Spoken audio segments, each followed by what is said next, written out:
की आर्थिक राजधानी मुंबई से शेयर बाजार की हर खबर लाइव CNBC आवाज न्यूज सेंटर से। भारतीय बाजार में कल की एक्सपायरी के हफ्ते की फिर से कमजोर शुरुआत और लगातार चौथा दिन भारतीय बाजार नीचे बंद होते नजर आए। आज भी शुरुआत करने के लिए संकेत सुस्ती के, मामूली कमजोरी के। बड़ा सवाल है कि क्या अहम सपोर्ट लेवल के आसपास बाजार रुकेगा या फिर कमजोरी और बढ़ती दिखेगी? क्या एक्सपायरी के हफ्ते में कुछ फायरवर्क्स देखने को मिलेंगे या फिर सुस्ती का माहौल होगा? और ऐसे में क्या हो आज की रणनीति, इस पर होगा हमारा फोकस। नमस्कार, मार्केट काउंटडाउन में आप सबका स्वागत है। मैं हूं अनिल सिंह और मैं हर्षिता सावंत। जैसे अनिल ने कहा, कमजोर शुरुआत रही है इस हफ्ते की। और आपको एक क्विक रैप दे दे। 8550 पर निफ्टी की समाप्ति कल के सत्र में लगभग 20 अंकों की गिरावट देखने को मिली। साथ ही साथ आप देखिए सेंसेक्स की चार्ट भी करीब 70 पॉइंट कमजोर होती हुई दिखाई दी थी। मिड कैप्स लेकिन धुले हैं। और बैंकिंग काउंटर्स में हमने देखा फिर से करीब बैंक निफ्टी जो है करीब 150 पॉइंट टूटता हुआ दिखाई दिया।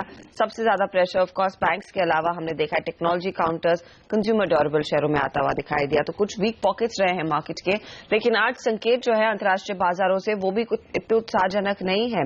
अमेरिका में फिर बिकवाली हुई है। एशियन मार्केट में ट्रेंड थोड़ा सा मिक्स्ड है। संदीप हमारे साथ है ज्यादा बेटर डिटेल के साथ। संदीप बताइए, अमेरिकी में किस बाजारों में किस ट्रिगर पे बिकवाली हुई है और एशिया की हालत क्या है? बिल्कुल कमजोर संकेत है। 1.6% के आसपास की कमजोरी कल क्लोजिंग बेसिस पे यूएस के बाजार में बनते हुए दिखी। देखिए यूएस के मार्केट्स में ट्रेंड क्लियर है। एक दिन बढ़त और एक दिन कमजोरी का जो ट्रेंड है वो लगातार बरकरार है। कल हमने देखा डॉलर में जो कमजोरी आई उसके बावजूद भी यूएस के बाजारों में कमजोरी के साथ कारोबार देखने को मिला। इससे पहले हम देखते थे कि जब जब डॉलर कमजोर होता था उसके बाद हम यूएस के मार्केट्स में तेजी का आलम देखते थे, लेकिन कल हमने देखा डॉलर में कमजोरी के बावजूद भी फिर से एक कमजोरी का सेशन यूएस के मार्केट्स में देखने को मिला। हालांकि शुरुआत अच्छी हुई थी, बढ़त के साथ देखने को मिली थी। उसके बाद कारोबार का जो आखिरी घंटा था उसमें हमने देखा काफी देखने को मिला, क्योंकि काफी डेटा इस हफ्ते में आने वाले हैं। और जिस तरह से फेड ने कहा था कि आगे की उनकी जो पॉलिसी रहेगी वो डेटा डिपेंडेंट रहेगी, तो उस लिहाज से डेटा से पहले और Q1 के जो अर्निंग्स आने वाले हैं उससे पहले बाजारों में हमने देखा थोड़ा सा जो नर्वसनेस है कारोबार के आखिरी घंटे में आते हुए देखा। इस हफ्ते जो नंबर्स आने वाले उसमें आज CPI के महंगाई के आंकड़े आएंगे, मैन्युफैक्चरिंग PMI और नए घरों की बिक्री के आंकड़े आएंगे। और इस हफ्ते में भी अगर आप देखें ड्यूरेबल गुड्स के ऑर्डर्स के नंबर्स आएंगे, सर्विसेज PMI, Q4 के GDP की जो थर्ड रीडिंग है वो आएगी और कंज्यूमर सेंटीमेंट, ये कुछ बड़े आंकड़े जिसके ऊपर बाजार फोकस करेंगे। और उससे पहले कल हमने देखा थोड़ी सी नर्वसनेस यूएस के मार्केट्स में देखने को मिली। यूरोपियन मार्केट्स की जहां तक बात है तो फुट्सी जहां शुक्रवार को हमने ऑल टाइम हाई बनते हुए देखे थे, कल वहां फिर से मोमेंटम जारी था 1.4% के आसपास की गेन से, लेकिन कैक डैक्स यहां पे करीब 1.25% तक की कमजोरी बनती हुई दिखी। ग्रीस एक बार फिर से फोकस में था, जहां ग्रीस के प्रधानमंत्री एंजेला मर्केल से मिलने वाले थे और उस बैठक से पहले इन दोनों लीडर्स के बीच में काफी तनातनी हुई। तो उससे पहले उसकी वजह से हमने देखा यूरोपियन मार्केट्स में काफी प्रेशर था। हालांकि ग्रीस के बाजार करीब 3% के आसपास की तेजी लेकर बंद हुए, लेकिन यूरोपियन मार्केट, एशियन मार्केट्स अगर आप देखें तो जिस तरह से यूएस वीक है, यूरोपियन मार्केट्स वीक है, उस तरफ पे वीक ओपनिंग ही देखने को मिल रही है। शंघाई यहां पे पॉजिटिव है, PMI आंकड़ों का इंतजार है। बाकी सभी बाजार अगर आप देखेंगे तो नेगेटिव रुझान ही देखने को मिल रहा है। स्ट्रेट टाइम शुरुआत से हल्की बढ़त बनाए हुए हैं, लेकिन एग्जैक्ट निफ्टी अगर आप देखें तो 4 दिन की कमजोरी ऑलरेडी मार्केट दिखा चुके हैं। उसके बाद एक बार फिर से 1.4% के आसपास की कमजोरी की इंडिकेशन है और 8,550 का जो लेवल है वो भी शायद आज टूट सकता है। तो उस लिहाज से बेहद कमजोर संकेत आज फिर से ग्लोबल मार्केट से कुछ कमजोरी के संकेत वहां से मिलते हुए। शुक्रिया संदीप इस जानकारी के लिए। अनिल, कितना भारी डाल सकते हैं, क्योंकि वैसे भी हमने देखा है सेंटिमेंट थोड़ा सा नर्म है।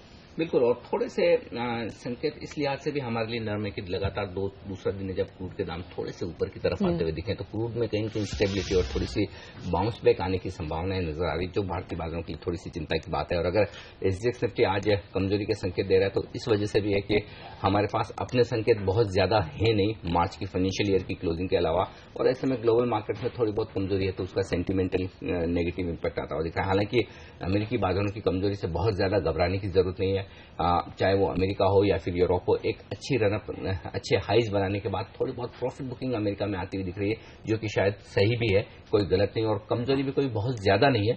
लेकिन भारतीय बाजारों के लिए मुझे लगता है कि फिर से शुरुआती संकेतों के लिए डेफिनेटली आपके लिए ग्लोबल मार्केट्स अहम है, लेकिन अल्टीमेटली लिक्विडिटी जो भारतीय बाजारों के लिए वो ड्राइव करती हुई नजर आ रही है मार्च के महीने में। अरे लेकिन FIIs की ओर से जो ट्रेड है वो काफी इंटरेस्टिंग बनता हुआ दिखाई दिया है। खासतौर से हमने देखा है कैश में खरीदारी हुई, और जो कल आप भी कह रहे थे कि इस हफ्ते हम शायद देखेंगे कि कैश मार्केट में सबसे ज्यादा पोजीशंस आएंगी।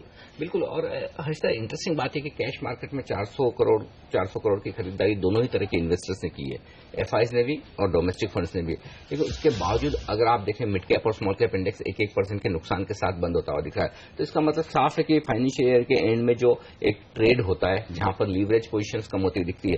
जनरली आप देखिए रिटेल ब्रोकरेजेस में आप बात करेंगे तो ब्रोकरेज हाउस हाउस मार्च के महीने में अपनी फंडिंग बुक को बंद करना चाहते हैं। वो अपनी बैलेंस शीट में 31 मार्च को बहुत ज्यादा लोन्स आउटस्टैंडिंग दिखाना नहीं चाहते। जो कोई भी ट्रेडर्स है पोजिशनल ट्रेड करते हैं, मार्जिन फंडिंग में ट्रेड करते हैं, वो भी ये चाहते हैं कि पोजिशन खत्म हो जाए और मार्च के महीने में हमारा लोन न दिखे। तो कुल मिलाकर जो एक लिक्विडिटी की टाइटनेस बनती है कैश मार्केट के स्टॉक्स में, ऐसे स्टॉक्स में जहां पर फंडिंग इजीली अवेलेबल नहीं होती, तो वो स्टॉक्स ऐसे हैं जहां पर दबाव बनता हुआ दिखा है। और कल यही वजह कि कैश मार्केट में एफआईज और डोमेस्टिक फंड दोनों अच्छी खासी खरीदारी कर रहे हैं, लेकिन उसके बावजूद इंडेक्स 1% नीचे जाकर बंद होते हुए दिख रहे हैं। और ये ट्रेंड जनरली मार्च के आखिर में आपको देखने को मिलता है। लेकिन बाकी आंकड़ों को आप देखिए, इंडेक्स फ्यूचर्स में 425 करोड़ के आसपास की बिकवाली है। कुछ लॉन्ग पोजीशंस कम होती हुई दिखी एफआईज की तरफ से और कुछ शॉर्ट्स भी बनते हुए दिखे इंडेक्स में। इसके साथ काफी दिनों बाद स्टॉक फ्यूचर्स में छोटी क्वांटिटी में ही सही, लेकिन कुछ शॉर्ट्स बनती हुई दिखी। स्टॉक फ्यूचर्स में 100 करोड़ की बिकवाली का आंकड़ा आया और यहां पर ओपन इंटरेस्ट बढ़कर आया। इंडेक्स ऑप्शंस में भी थोड़ी बहुत बिकवाली होती हुई नजर आई। तो आंकड़ों में अगर आप देखें तो जो आपको बाजार में दिख रहा है उसके विपरीत आंकड़े दिखा रहे हैं, और वो ये कि कैश मार्केट के आंकड़े मजबूत है लेकिन कैश मार्केट के स्टॉक्स कमजोर है। वायदा कारोबार के आंकड़े कमजोर है लेकिन दिग्गज शेयर उतना नहीं गिर रहे जितना स्मॉल कैप शेयर गिर रहे हैं। इसका मतलब साफ है कि एफआईज की तरफ से और ट्रेडर्स की तरफ से बाजार में जो ट्रेड होता हुआ दिख रहा है वो अलग अलग डायरेक्शन में होता हुआ दिख रहा है। आंकड़ों से एक ट्रेंड साफ नजर आ रहा है। जी हाँ, यहाँ पर क्या रणनीति ऐसी माहौल में होनी चाहिए। फिर हम बात करेंगे हमारे कई सारे जानकारों से। मार्केट काउंटडाउन में हमारे साथ होगा एक्सपर्ट्स का पूरा पैनल। टेक चेक लेंगे आज पैनोरमा टेक्निकल्स के सीईओ अल्पेश फूरिया से। फंडामेंटल नजरिया आपको बताएंगे अमरीश बलेगा और डेरिवेटिव स्ट्रैटेजी आज हम समझेंगे आनंद राठी सिक्योरिटीज के चंदन तापड़िया से। इसके अलावा बाजार में आगे की क्या स्ट्रैटेजी होनी चाहिए, प्रभुदास लीलाधर के इन्वेस्टमेंट स्ट्रेटेजी के हेड अजय बोडके से जानेंगे। और साथ ही म्यूचुअल फंड्स का नजरिया क्या रहेगा बाजार में, उनका फोकस क्या है, किन स्टॉक सेक्टर्स पर। आईसीआईसीआई प्रू एएमसी के सीआईओ एस नरेन हमारे साथ होंगे। हाँ, लेकिन वायदे बाजार के एक्सपायरी का हफ्ता और इन पोजीशंस पर काफी नजरें रहेंगी ट्रेडर्स की। अनिल, क्या ट्रेंड निकल कर आ रहा है और क्या इंडिकेशन है?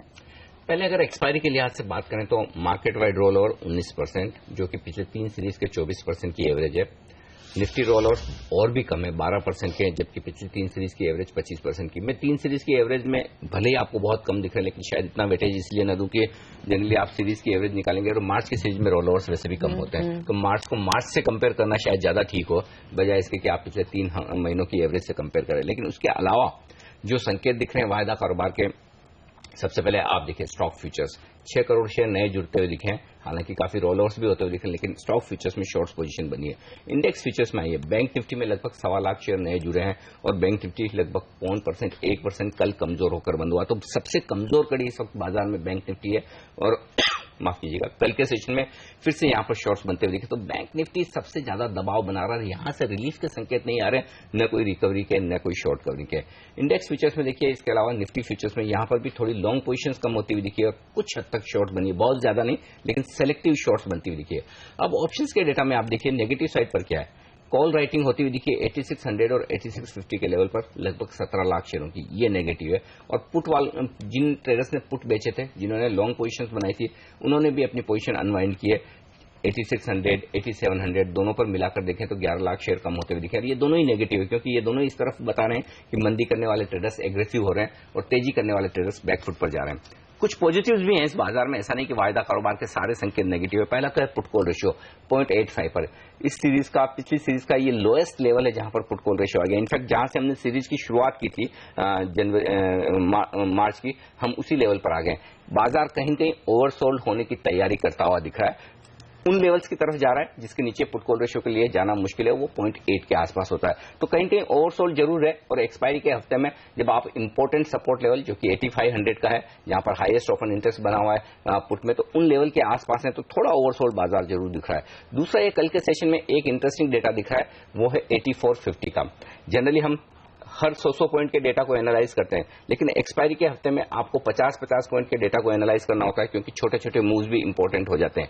8450 पर कल के सेशन में 11 लाख शेयर नए जुड़े हैं, तो अब नए बेस और सपोर्ट के तौर पर 8450 सामने आता हुआ दिख रहा है। और ऊपर की तरफ जो नई पोजीशंस बनती दिख रही है वो 8600 पर भी बनी है, फिर से 10 लाख शेयरों की, 8650 पर 8 लाख शेयरों की बनी है।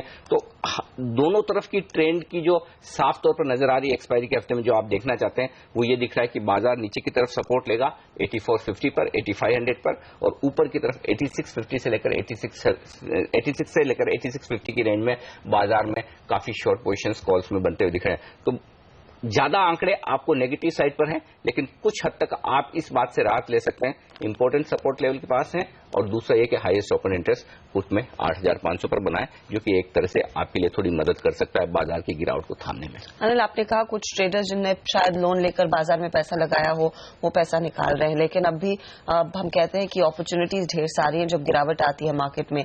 कल की 100 पॉइंट का जो कट हमने देखा मिड कैप काउंटर्स में दिखा, सेंसेक्स निफ्टी में दबाव देखने को मिला है, तो आपको लग रहा है कि स्टॉक स्पेसिफिक्स पर आज फिर मौका मिलेगा खरीदारी करने का लॉन्ग टर्म निवेश के लिहाज से, या फिर इस हफ्ते को पार होने दें और उसके बाद शायद वो सॉर्टेड आउट स्ट्रैटेजी होगी और तेजी करने की? मुझे लगता है हर्षदा लॉन्ग टर्म की बात भी छोड़ दीजिए, अगर आपका व्यू 4 से 6 हफ्तों का भी है, शायद उतना भी वक्त न लगे, लेकिन 4 से 6 हफ्तों का भी है, तो ये हफ्ता आपको कैश मार्केट के अच्छे स्टॉक में खरीदारी का मौका दे रहा है, क्योंकि इस वक्त जो गिरावट हो रही है उसमें लॉन्गर टर्म इन्वेस्टर कहीं कोई बिकवाली नहीं करना है। एफआईज का मूड बदल गया हो, या उनको बड़ी अर्निंग्स की चिंता हो, या हिंदुस्तान में काम नहीं हो रहा हो, ऐसा उन्हें कुछ नजर नहीं आ रहा। उनके लिए साफ तौर पर खरीदारी का मौका दिख रहा है। अब जो ट्रेडर्स बेच रहे हैं, और यही ट्रेडर्स अप्रैल में फिर से खरीदने आएंगे, लेकिन ऐसे में जो खरीदारी के मौके देखने हैं लोगों को, वो क्वालिटी स्टॉक्स में देखने हैं, क्योंकि जो स्टॉक्स खराब क्वालिटी के उनमें फिर से अप्रैल में खरीदारी आएगी या नहीं, या जल्दी आएगी, इसकी संभावना कम है।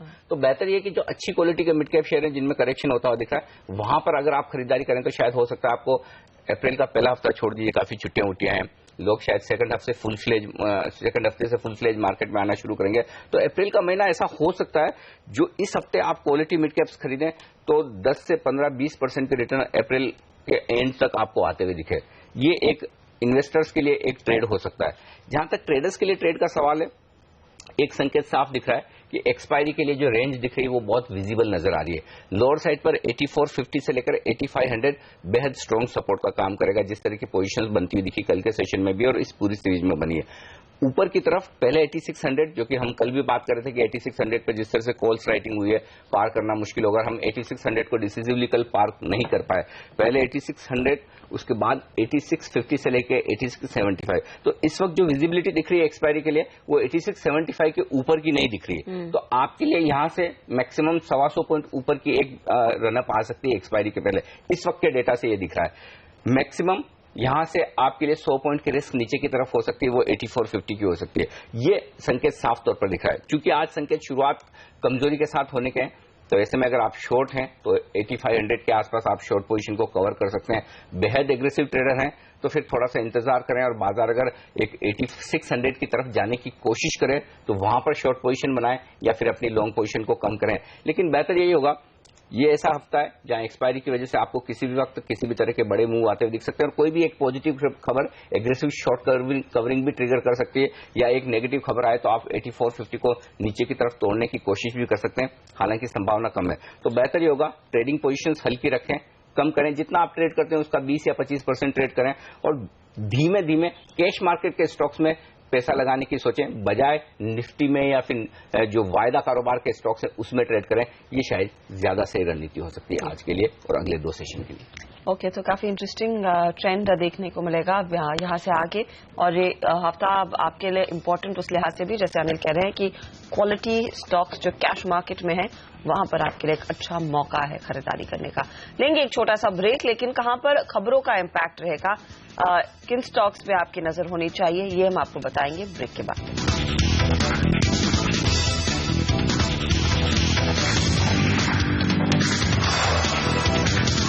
अंतर्राष्ट्रीय बाजारों से आज का क्यू तो थोड़ी बहुत बिकवाली का ही है। 8550 के नीचे एसजीएक्स निफ्टी ट्रेड करता हुआ दिखाई दिया है। अमेरिकी बाजारों में कमजोरी, एशियन मार्केट में मिक्स्ड ट्रेंड और बिकवाली का दबाव हल्का सा देखने को मिला है। लेकिन स्टॉक स्पेसिफिक्स पर ध्यान दीजिएगा जहां पर खबरों का इम्पैक्ट रहेगा। कौन से शेयर हैं आज आपके रेडार पर जिनको होना चाहिए? हमारे साथ है हमारी रिसर्च टीम के सोनम मेहता और Varun Dubey. Good morning.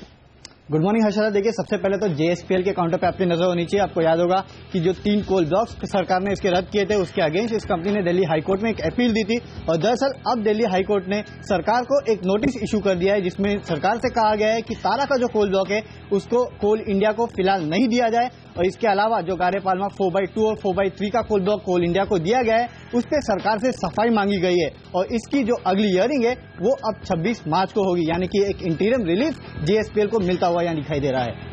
Geometric Tech Mahindra HCL Tech के काउंटर पर खास नजर रखेगा, जहां पर फिर से मार्केट में बातें आ गई है या फिर न्यूज़पेपर रिपोर्ट्स अब सजेस्ट कर रहे हैं कि जियोमेट्रिक अपनी 39% की हिस्सेदारी बेचेगी। टेक महिंद्रा HCL टेक इस हिस्सेदारी को खरीदने की दौड़ में शामिल है क्योंकि JM फाइनेंशियल्स को चुना गया है। उन्होंने ऑलरेडी यहां पर बेचने की प्रक्रिया शुरू कर दी है। 300 रुपए प्रति शेयर से शुरुआत की गई है, मतलब 2000 करोड़ रुपए में डील हो सकती है, जबकि मार्केट कैप सिर्फ 1250 करोड़ का है, मतलब अच्छे खासे प्रीमियम पे ये डील होती हुई दिखाई देगी। इसके अलावा मोनेट इस्पात, अडानी ग्रुप और JSW ग्रुप के काउंटर्स पे आपको खास नजर रखनी होगी क्योंकि खबरें ये निकल के आ रही है कि अडानी ग्रुप और JSW ग्रुप दरअसल मोनेट पावर में एक स्टेक खरीदना चाहता है और मैनेजमेंट कंट्रोल लेना चाहता है। और दरअसल आपको बता दूं कि मोनेट इस्पात का जो ओवरऑल मार्केट कैप है वो करीब 336 करोड़ का है और इस डील की वैल्यू करीब 3100 करोड़ की आकी जा रही है, यानी केवल पावर बिजनेस का जो वैल्यू है वो 10 गुना ज्यादा मार्केट कैप से यहाँ आकी जा रही है। हालांकि इस कंपनी पे 10,000 करोड़ रुपए का कर्ज भी है। सन फार्मा रनबैक्सी के काउंटर पर नजर रखेगा। CCI की तरफ से कंपनी को अपने डील के लिए फिर अपने मर्जर के लिए आखिरी मंजूरी मिल चुकी है। CCI ने कंपनी को अपने 7 प्रोडक्ट्स को बेचने को कहा था, तो यहाँ पर सन फार्मा रनबैक्सी अपने 7 प्रोडक्ट्स को एमक्योर फार्मा को बेच रही है, जो एक पुणे बेस्ड कंपनी है और इस मंजूरी के साथ सन फार्मा और रनबैक्सी को अपने सारे के सारे अप्रूवल्स मिल चुके हैं। इसके अलावा शासन फार्मा और स्ट्राइड्स आर्को लैब के मर्जर को भी CCI का अप्रूवल मिल गया है, तो एक बड़ी पॉजिटिव इन काउंटर्स के लिए भी। तिलकनगर इंडस्ट्रीज, यहाँ पे अफ्रीका की कंपनी रिस्टेल ग्रुप तिलकनगर इंडस्ट्रीज के साथ बातचीत में है अपने कुछ ब्रांड्स को बेचने के लिए। तिलकनगर इंडस्ट्रीज इस बिकवाली के जरिए 250 से 300 करोड़ रुपए जुटाना चाहती है क्योंकि तिलकनगर इंडस्ट्रीज के पास अच्छा खासा 800 करोड़ का कर्ज है और इसको कंपनी कम करना चाहती है। इसके अलावा GMR इंफ्रा का राइट इश्यू आज खुलेगा। 8 तारीख को ये राइट इश्यू बंद होगा। इस राइट इश्यू से कंपनी करीब 1400 करोड़ रुपए जुटाने की योजना बना रही है। इस राइट इश्यू का जो प्राइस है वो करीब 15 रुपए प्रति शेयर का रखा गया है। हालांकि मैं आपको बता दूं कि GMR होल्डिंग के थ्रू ये कंपनी ऑलरेडी 1250 करोड़ रुपए जुटा चुकी है। डॉक्टर रेड्डीज का काउंटर फोकस में होता हुआ एक छोटा पॉजिटिव खबर आती है कंपनी के लिए, जहां पे कंपनी ने हेटेरो फार्मा के साथ एक करार कर लिया है हेपेटाइटिस C ट्रीटमेंट के लिए, जहां पे डॉक्टर रेड्डी के पास अब लाइसेंस है इस ड्रग को डिस्ट्रीब्यूट और मार्केट करने के लिए। वहीं भारत फोर्ज के काउंटर पे खास नजर रखनी होगी क्योंकि इस कंपनी की जो दिक्कत है वो अब बढ़ते हुए नजर आ रही है क्योंकि इस कंपनी का 750 एकड़ का जो खेड़ पुणे में एक स्पेशल इकोनॉमिक जोन का लैंड है उसमें विवाद और बढ़ गया है। फार्मर्स को अब पॉलिटिकल पार्टीज का सपोर्ट मिल गया है और जल्द ही फार्मर्स इस लैंड एक्विजिशन का विरोध करते हुए दिखाई देंगे, तो एक क्लासिक केस है लैंड एक्विजिशन फेलियर का। जिंदाल स्टेनलेस के काउंटर पर नजर रखेगा, जहां पे स्टॉक एक्सचेंजेस से मंजूरी मिल गई है अपने बिजनेस को रीस्ट्रक्चर करने के लिए, जहां पे कंपनी डीमर्जर करेगी, अपने सब्सिडियरी को लिस्ट करेगी।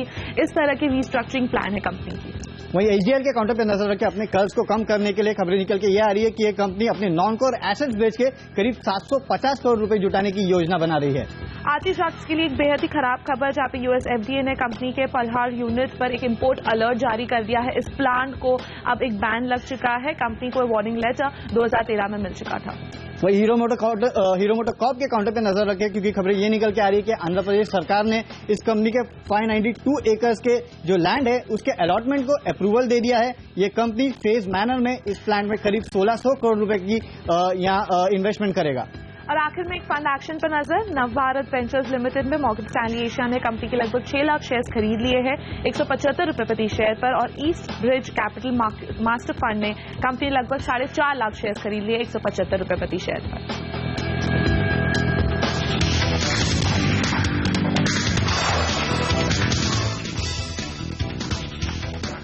हमारे एक्सपर्ट हमारे साथ जुड़ रहे हैं जो देंगे आज के ट्रेडिंग सेशन की रणनीति। हम बात करेंगे तकनीकी राय के लिए पैनोरामा टेक्निकल्स के CEO अल्पेश फुरिया से, और वायदा कारोबार की रणनीति हम लेंगे आनंद राठी सिक्योरिटीज के डेरिवेटिव हेड चंदन तापड़िया से। आप दोनों का ही स्वागत है CNBC आवाज पर।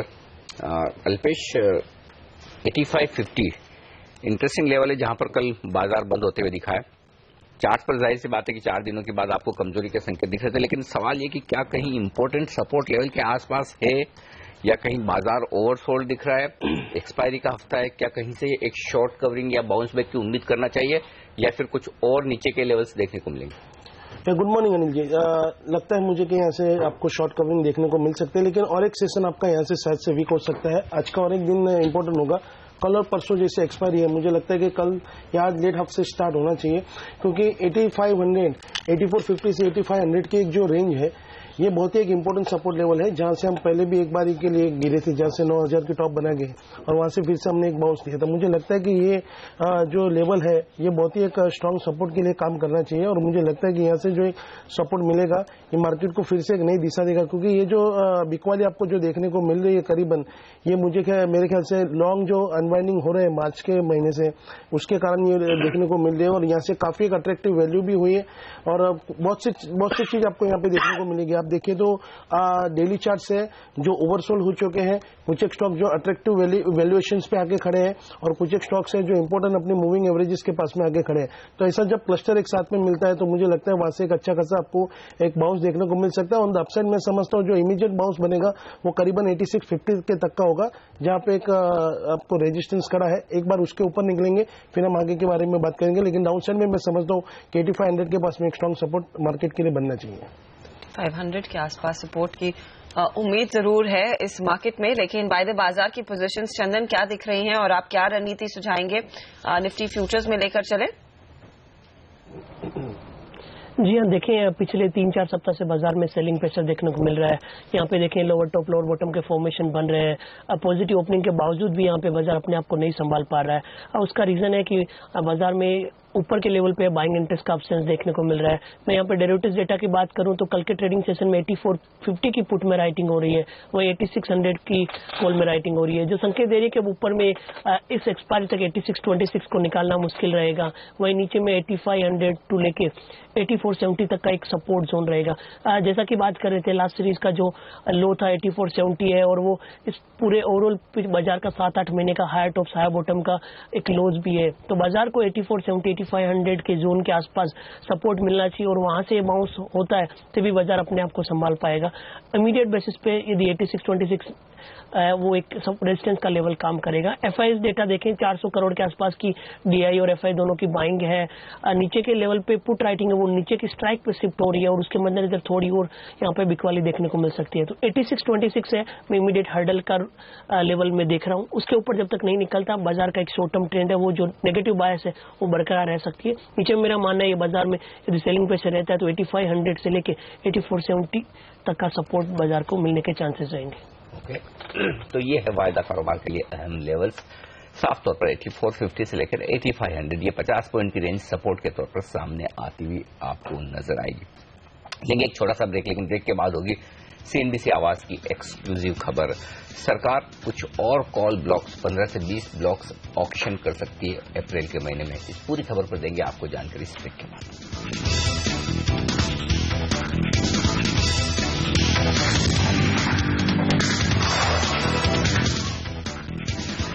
हमारे एक्सपर्ट हमारे साथ है चंदन तापड़िया और अल्पेश प्रिया। चंदन, बैंक निफ्टी पर एक राय लेना चाहता हूं, क्योंकि निफ्टी से ज्यादा फिर से कमजोरी बैंक निफ्टी में आती हुई दिख रही। कल देखिए फिर से 1.25 लाख शेयर जुड़े भी हैं ओपन इंटरेस्ट में। बैंक निफ्टी लगभग 0.1% के आसपास की कमजोरी के साथ बंद होता हुआ दिखा है। क्या ऐसे में यहां से और ज्यादा डाउन साइड रिस्क खुलती हुई दिख रही है, या फिर निफ्टी की तरह बैंक निफ्टी भी आप ये कहेंगे कि कुछ अहम सपोर्ट लेवल के आसपास है? जी अनिल जी, बिल्कुल सही कहा आपने। कल के ट्रेडिंग सेशन में बैंक निफ्टी ने 4% का ओपन इंटरेस्ट एडिशन देखा है। मैं इस पूरी सीरीज की बात करूं तो निफ्टी में 6% हुआ एडेड हुआ है, जबकि बैंक निफ्टी में अराउंड 58% का ओपन इंटरेस्ट एडिशन हुआ है। और इस सीरीज में ओवरऑल देखें बाजार में एक थोड़ा सा बाउंस बैक देखने को मिला और उसके बाद लगातार सेलिंग प्रेशर देखने को मिला है। तो जहां तक है यही गुंजाइश लगा रही है कि काफी शॉर्ट्स है बैंक निफ्टी में बने हुए हैं। मैं रोल ओवर की यहाँ पे साथ में बात करूं तो बैंक निफ्टी में अराउंड 23% के रोल ओवर हुए हैं, जबकि निफ्टी में जो रोल ओवर है वो अराउंड 15% के आसपास है। काफी कम रोल और निफ्टी फ्यूचर में देखने को मिल रहे हैं, जो भी संकेत दे रहे हैं कि आने वाले 2-3 दिनों में रोल्स होंगे और उसके मद्देनजर बाजार का स्विंग है थोड़ा सा वोलेटाइल शिफ्ट हो सकता है। बैंक निफ्टी की बात करें, ओवरऑल शॉर्ट्स यहाँ पे बने हुए हैं। बैंक निफ्टी में फ्यूचर या स्पोर्ट दोनों की बात करूं तो 18,300 फ्यूचर का इंपॉर्टेंट सपोर्ट है, वहीं 18,000 है वो स्पोर्ट का इंपॉर्टेंट सपोर्ट है। और देखें पिछले 3-4 महीने में इन्हीं सपोर्ट के आसपास से आके बैंक निफ्टी टर्न होता है, तो 18,000 का लेवल यदि बैंक निफ्टी गिरावट में होल्ड करे तब जरूर यहाँ पे एक सपोर्ट बेस्ड बाइंग और शॉर्ट कवरिंग मूव है उसके आने की गुंजाइश बाजार में बन सकती है। ओके, तो ये है फिलहाल राय बैंक निफ्टी पर। लेकिन अब बात करते हैं सीएनबीसी आवाज की एक्सक्लूसिव खबर की, जहां पर सरकार अगले महीने अप्रैल के महीने में 15 से 20 कोयला खदानों के ऑक्शन की तैयारी कर रही है। सरकार जल्द ही इसके लिए टेंडर भी जारी करने वाली है। ज्यादा जानकारी लेते हैं, दिल्ली से हमारी संवाददाता दीपाली नंदा जुड़ रहे हैं। दीपाली, बताइए क्या है सरकार का प्लान, कितनी माइंस की ऑक्शनिंग होगी और क्या क्राइटेरिया रहेगा इन माइंस का? जी बिल्कुल, शेड्यूल 2 और शेड्यूल 3 के ऑक्शन के बाद अब सरकार अगले चरण जल्दी शुरू करने जा रही है। हमें जो सूत्रों से जानकारी मिली है उसके मुताबिक अप्रैल के आखिरी हफ्ते में 15 से 20 कैप्टिव माइंस को ऑक्शंस में डाला जा सकता है और ये कैप्टिव माइंस प्राइवेट कंपनियों के लिए ही होंगी। यानी कि जो शेड्यूल 2 और शेड्यूल 3 के तहत जो माइंस रह गई थी, अब उनको अगले चरण में सरकार 15 से 20 कोल ब्लॉक्स को आइडेंटिफाई करेगी जिन्हें अप्रैल के आखिरी हफ्ते में ऑक्शन में डाला जाएगा। और खासतौर पर मैं ये भी बताना चाहूंगी कि अभी कुछ देर पहले ही हमें ये भी जानकारी मिली है कि जो स्टेट एंटिटी को अलॉट किए जाने हैं माइंस, उनके भी आज से प्रक्रिया की शुरुआत हो सकती है। करीब 43 ब्लॉक्स ऐसे हैं जो स्टेट एंटिटीज यानी कि राज्य इकाइयों को अलॉट किए जाने हैं, उनकी शुरुआत, उस प्रक्रिया की शुरुआत भी आज होने जा रही है। और साथ ही ये भी जानकारी मिल रही है कि शाम तक पॉसिबल है कि 30 से 32 कोल माइंस जो हैं राज्य सरकारों को अलॉट कर दी जाएं। इसमें खासतौर पर उड़ीसा, वेस्ट बंगाल, छत्तीसगढ़, झारखंड ऐसी राज्य सरकारें शामिल होंगी जिन्हें ये जो कोल माइंस हैं ये अलॉट की जाएंगी। जी ओके, तो ये है एक बड़ा डेवलपमेंट सीएनबीसी आवाज की एक्सक्लूसिव खबर। अप्रैल के महीने में यहाँ पर कुछ और माइंस यहाँ पर ऑक्शन की जाएगी। हर्षिता, दीपाली, मैं आपसे ये भी समझना चाहूंगी कि क्या किसी पर्टिकुलर सेक्टर को प्राथमिकता दी जाएगी? जैसे आप कह रही कि कमर्शियल यूज के लिए ये माइंस होंगी, तो क्या पावर कंपनियों को प्राथमिकता दी जाएगी? ऐसी कुछ जानकारी है? जी देखिए, इसमें अब 2 चरण होने बाकी है। जो हमने हमारी एक्सक्लूसिव खबर है उसके मुताबिक जो अप्रैल के आखिरी हफ्ते में जो ऑक्शन किया जाएगा वो प्राइवेट कंपनियों के लिए होगा और वो एंड यूज के लिए होगा। जहां तक हम स्टेट एंटिटीज की बात करें जिसकी जो प्रक्रिया आज से शुरू होने जा रही है वो नॉन एंड यूज बेसिस पर होगा, यानी कि इन राज्य इकाइयों से जो काफी सारे हाउस होल्ड्स हैं वो खरीद पाएंगे। साथ ही साथ जो स्मॉलर इंडस्ट्री है जिन्हें कोयले की जरूरत पड़ती है, जो अपनी माइंस नहीं ले सकते हैं, वो इन जो राज्य इकाइयां हैं उनसे खरीद पाएंगी।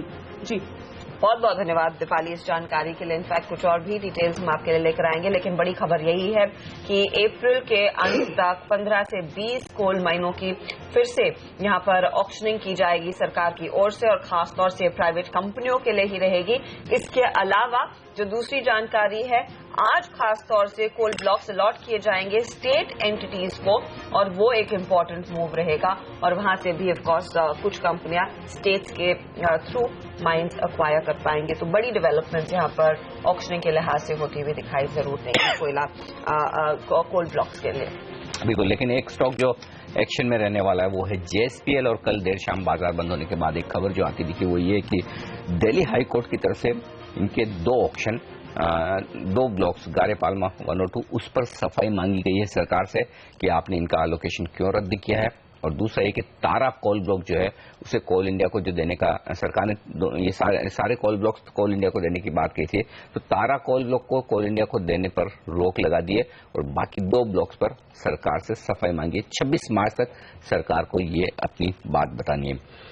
अब वायदा कारोबार के ट्रेडर्स के लिए चंदन, इस स्टॉक में क्या ट्रेड बनता है? क्योंकि कल हमने देखा स्टॉक ने शुरुआत कमजोरी के साथ की और 150 से 155 रुपए की रेंज में पूरा दिन भर बिताया दिन में, और दिन के हाई पॉइंट पर जाकर ये स्टॉक क्लोज होता हुआ नजर आया। क्या कुछ और शॉर्ट कवरिंग और खरीदारी हो सकती है इस खबर के दम पर? कैसे देख रहे हैं आप? जी अनिल जी, देखें इस स्टॉक को जो लास्ट सीरीज में या इसके सीरीज के स्टार्ट में एक पॉजिटिव मूवमेंट हुआ था और जैसे ही 180 का लेवल तोड़ा, हमारे यहाँ पे नेगेटिव बायस के साथ में ट्रेडिंग करने की सलाह थी। स्टॉक ऑलरेडी उस लेवल से काफी करेक्ट हो चुका है। 180 से स्टॉक करेक्ट होते हुए 142 का कल लो बनाया है। देखिए 138 इसका इंपोर्टेंट सपोर्ट है। लास्ट सीरीज में भी 138 का लो बनाया और वहां से 208 तक का मूवमेंट दिया और कल के ट्रेडिंग सेशन में भी देखें अराउंड 142 के आसपास के लो बना के वहां से टर्न होने की इसने संभावनाएं दिखाई थी। तो 138 142 जोन है, वहां पे बार बार सपोर्ट बेस्ड बाइंग आ रही है और कल की जो रिकवरी है काफी रिमार्केबल है। यानी कि करेक्शन के बाद मेरे हिसाब से शॉर्ट कवरिंग और सपोर्ट बेस्ड बाइंग आ रही है। लग रहा है यहाँ पे थोड़ा सा मूव और एक्सटेंड हो सकता है, 162 165 तक जा सकते हैं, बट उसके ऊपर इसकी संभावनाएं काफी कम लग रही है क्योंकि अभी पिछले 2-3 दिनों में जब गिरावट आई थी काफी ज्यादा शॉर्ट्स यहाँ पे बने थे, यहाँ पे ऊपर में कॉल राइटिंग बनी थी। बट इंट्राडे ट्रेडर या 2 दिन के लिए जो ट्रेड करना चाहता है, बाय ऑन डिक्लाइन की इसमें सलाह रहेगी। 142 से 138 का जो ट्रेडिंग बैंड है वो सपोर्ट का काम करेगा। देखिए स्टॉक काफी वोलेटाइल है और ऑप्शन में भी यहाँ पे ट्रेडिंग है और एक्सपायरी के चलते यहाँ पे ऑप्शन के प्रीमियम काफी कम है। तो यहाँ पे ट्रेडर्स है 150 या 160 की कॉल में ट्रेड करके भी पॉजिटिव या बाउंस बैक मूव आता है उसका बेनिफिट ले सकते हैं।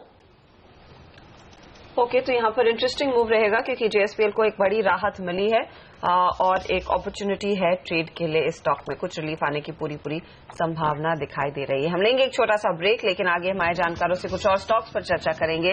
आगे एक फंडामेंटल चेक भी लेकर आएंगे मार्केट पर, तो आप बने रहिए सीएनबीसी आवाज के साथ।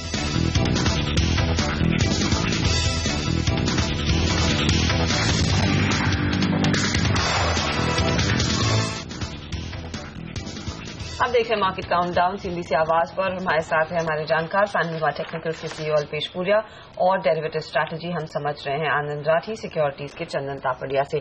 कुछ स्टॉक्स जो आज रेडार पर रहेंगे उनमें एक बार फिर शामिल है जियोमेट्रिक सॉफ्टवेयर। काफी समय से बातचीत हो रही है कि कंपनी के प्रोमोटर्स हिस्सेदारी बेचने के प्लान कर रहे हैं और अब ये खबर निकल कर आई है कि जेएम फाइनेंशियल को अपॉइंट कर दिया गया है। गोदरेज ग्रुप और कंपनी के सीईओ की जो हिस्सेदारी है वो बेची जाएगी, जो लगभग 38.46% है।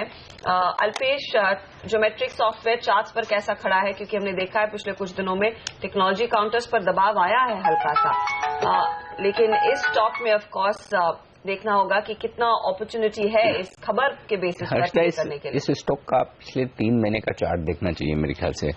जिस तरह का जबरदस्त रनअप ज्योमेट्रिक सॉफ्टवेयर ने दिखाया है, लगभग मुझे लगता है मार्केट में सबको ये अंदाजा है कि कुछ न कुछ इस स्टॉक में होने वाला। आप देखिए 50% बढ़ा है 3 महीने, 1 महीने में का भी अगर चार्ट देखें, क्योंकि जो ज्यादातर रनअप आया वो शायद पिछले 1 महीने में भी आया। मेरे ख्याल से 150 रुपए से स्टॉक चलना शुरू हुआ। आप देखिए 1 महीने से भी कम है, 30% का जबरदस्त रनअप। तो चार्ट पर तो मजबूत दिख रहा होगा अल्पेश? डेफिनेटली आपने बिल्कुल ठीक कहा। 150 के ऊपर इसका एक ब्रेकआउट देखने को मिला है और इस स्टॉक्स की एक ही हिस्ट्री है कि जब भी इसमें कभी भी कोई अपमूव देखना मिलता है उसके बाद में आप देखेंगे तो वहां पे एक फॉलोअप बाइंग नहीं होती है। लेकिन यहाँ पे 1 महीने से लगातार एक ट्रेंड बना हुआ है और मैं समझता हूँ कि अपने ऊपरी लेवल के आखिरी पड़ाव के पास जा रहा है। जो एक टारगेट जिसके जो बन रहे हैं वो करीबन 220 के पास है। तो नई खरीदारी की यहाँ पे सलाह नहीं होगी, लेकिन इनफैक्ट हम यहाँ पे कहेंगे कि अगर 220 के पास में आ जाए तो एक बारी के लिए जो शॉर्ट टर्म ट्रेडर्स है उनको एक बार अपना मुनाफा ले लेना चाहिए। ओके, इनफैक्ट जो सूटर्स रहेंगे टेक महिंद्रा जैसी कंपनियां यहाँ पर हैं जो कंपनी में वो तो आज अल्पेश अगर मेरे ख्याल से कितना 191 क्लोज हुआ है, अगर एक गैप अप ओपनिंग हो, सेल ऑन न्यूज वाला मामला बन सकता है। आज कम से कम ऊपर खुले तो खरीदना नहीं चाहिए इस रनअप के बाद। डेफिनेटली वो मैंने पहले बताया कि आपको बेचना है 20 के पास में आते ही एक बार के लिए देखना, लेकिन अगर आपको एक बेरिश कैंडल के लिए वेट करना और ट्रेलिंग स्टॉप लॉस क्या होना चाहिए जिनकी लॉन्ग पोजीशंस? मैं यहाँ पे समझता हूँ 184 185 ये एक स्ट्रॉन्ग एरिया है जहाँ से इसके नीचे अभी बहुत ही शॉर्ट टर्म की अगर मैं बात करूँ तो नीचे नहीं जाना चाहिए। और ऑन द अपसाइड में 220 के पास में एक बार अगर कोई भी एक बेरिश कैंडल बननी शुरू होती है तो आपको एक बारी के लिए उसमें मुनाफा वसूली करनी चाहिए। एक छोटा सा करेक्शन भी आएगा अगर स्टॉक्स को, तो मैं समझता हूँ फिर से 185 तक के लेवल्स आपको देखने को मिल सकते हैं। तो 185 का आप एक ट्रेलिंग स्टॉप लॉस लगा कर रखें। अगर आपने खरीदा है पहले से है तो आज की गैप अप ओपनिंग पर प्रॉफिट बुक करें। 220 के ऊपर जाने की संभावना तो कम है, लेकिन एक बार की सेल ऑन न्यूज या प्रॉफिट बुकिंग का मामला बन सकता है। कुछ स्टॉक्स जो एक्शन में रहेंगे, डॉक्टर रेड्डीज उसमें एक है और चंदन इस पर आपसे राय लेना चाहता हूं। डॉक्टर रेड्डीज इनफैक्ट अब पूरी फार्मा स्पेस पर ही आप राय दे दीजिए, क्योंकि कई सारे स्टॉक्स हैं जो एक्शन में है आज फार्मा स्पेस से खबरों में। पहले तो डॉक्टर रेड्डीज ने हेट्रो के साथ एक टाई अप किया है हेपेटाइटिस सी की दवा बेचने के लिए। सन फार्मा और रेनबेक्सी की डील को सीसीआई की मंजूरी मिली है। स्ट्राइड्स आर्कोलैब और शसुन फार्मा की डील को भी मंजूरी मिली है सीसीआई के। तो स्ट्राइड्स, सन, रेनबैक्सी, डॉक्टर रेड्डी, ये 4 स्टॉक वायदा कारोबार के हैं। कहीं कोई खरीदारी के मौके दिखते हैं आपको? जी नहीं, देखें पूरे फार्मा पैक में पिछले काफी दिनों से लगातार यहाँ पे बाइंग इंटरेस्ट देखने को मिल रहा है। यहाँ पे सपोर्ट बेस्ड बाइंग भी हो रही है, डिलीवरी बेस्ड बाइंग हो रही है, ओपन इंटरेस्ट भी एडिशन हो रहे हैं, जो ओवरऑल इंडिकेट कर रहे हैं कि यहाँ पे जो बुल्स है या लॉन्ग पोजीशन है वो लगातार यहाँ पे इंटेक्ट होती हुई नजर आ रही है। मैं सबसे पहले डॉक्टर रेड्डी की बात करूं तो लगातार स्टॉक है पिछले 3-4 वीक से कंसोलिडेट हो रहा है, but at the time of consolidation जब भी कोई डिक्लाइन आता है वहां पे खरीदारी देखने को मिल रही है। जरूर यहाँ पे इसमें 3500 के आसपास हर्डल है, बट मेरा मानना है कि 3500 यदि निकल जाता है तो ऊपर में 3650 या हायर लेवल भी यहाँ पे देखने को मिल सकते हैं। दूसरी बात यहाँ पे रेनबैक्सी और सन फार्मा की करें तो रेनबैक्सी और सन फार्मा में काफी अच्छा मूवमेंट पिछली सीरीज के एंड में या सीरीज के स्टार्ट में देखने को मिला था, बट रिसेंटली एक प्राइस कंसोलिडेशन हो रहा है। 790 इसका इंपॉर्टेंट सपोर्ट है, 830 इसका हर्डल है, तो अभी कुछ दिनों से 790 से 830 के बीच में ट्रेड कर रहा है।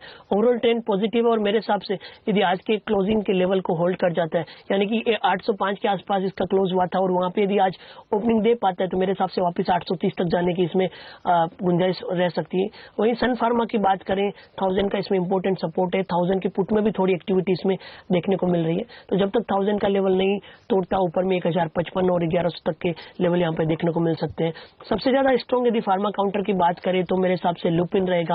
यहाँ पे लगातार पिछले 2 सालों से हायर टॉप हायर बॉटम बन रहे हैं, रोलओवर्स भी इस काउंटर में अच्छे रहते हैं। पिछले 3 दिन पहले जब मार्केट गिरा था तो यहाँ पे हाईएस्ट डिलीवरी वॉल्यूम नोटिस किए थे, जो साफ संकेत दे रहे हैं कि अभी भी लोग यहाँ पे अपने पोर्टफोलियो में इस स्टॉक को अक्यूमुलेट कर रहे हैं। 1875 इसका इंपॉर्टेंट सपोर्ट रहेगा, ऊपर है मेरा मानना है 2000 या उसके ऊपर तक के लक्ष्य भी स्टॉक में आने वाले दिनों में यहाँ पे देखने को मिल सकते हैं। तो रेनबैक्सी सन फार्मा है जो कंसोलिडेशन फेज के लोअर बैंड पे है, इसलिए यहाँ पे बाइंग देखने को मिल सकती है, जबकि डॉक्टर रेड्डी और लुपिन है यहाँ पे लॉन्ग की पोजीशन है और प्राइस पैटर्न भी काफी पॉजिटिव यहाँ पे दिख रहा है। तो अपॉर्चुनिटी शायद इस पूरे स्पेस में फिर से एक बार देखने को मिलेगी। फार्मा काउंटर्स रेडार पर रहेंगे। वक्त हो रहा है एक और ब्रेक का, लेकिन कुछ और स्टॉक्स है जिस पर आज इम्पैक्ट रहेगा ट्रेड के दौरान, उनमें आपकी क्या रणनीति होनी चाहिए हमारे जानकार बताएंगे ब्रेक के बाद।